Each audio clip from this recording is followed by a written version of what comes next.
SIR নিয়ে বিজেপির বিরুদ্ধে তীব্র আক্রমণ সারালেন রাজ্যের শিক্ষা প্রতিমন্ত্রী সত্যজিৎ বর্মন। বুধবার রায়গঞ্জ ব্লক 2 এর মহিপুর অঞ্চলে তৃণমূল কংগ্রেসের উদ্যোগে আয়োজিত সচেতনতা ও জনসংযোগ কর্মসূচিতে তিনি অংশ নেন। এই কর্মসূচিতে উপস্থিত ছিলেন জেলা তৃণমূলের নেতা দীপঙ্কর বর্মন সহ অন্যান্য নেতৃত্ববৃন্দ।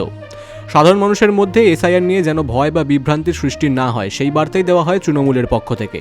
মন্ত্রী সত্যজিৎ বর্মন এই দিন বলেন, যতদিন বাংলার মুখ্যমন্ত্রী মমতা বন্দ্যোপাধ্যায় রয়েছেন ততদিন এসআইআর নিয়ে বাংলার মানুষকে ভয় দেখাতে পারবে না কেউ।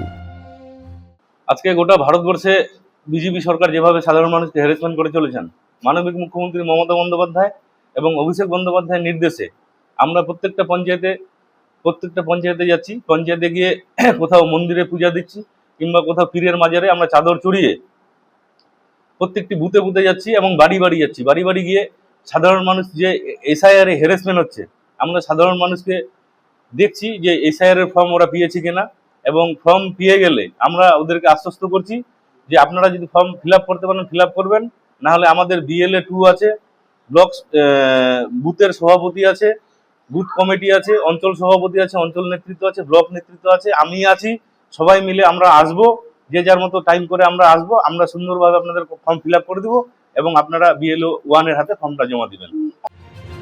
এই দিনের এই কর্মসূচিতে তৃণমূল নেতৃত্বের উপস্থিতিতে মহিপুর অঞ্চলে জমে ওঠে জনসংযোগ পর্ব, যেখানে স্থানীয় বাসিন্দাদের মধ্যে ব্যাপক সাড়া লক্ষ্য করা যায়। রায়গঞ্জ থেকে রামকৃষ্ণ দাসের রিপোর্ট, বিগ নিউজ বাংলা।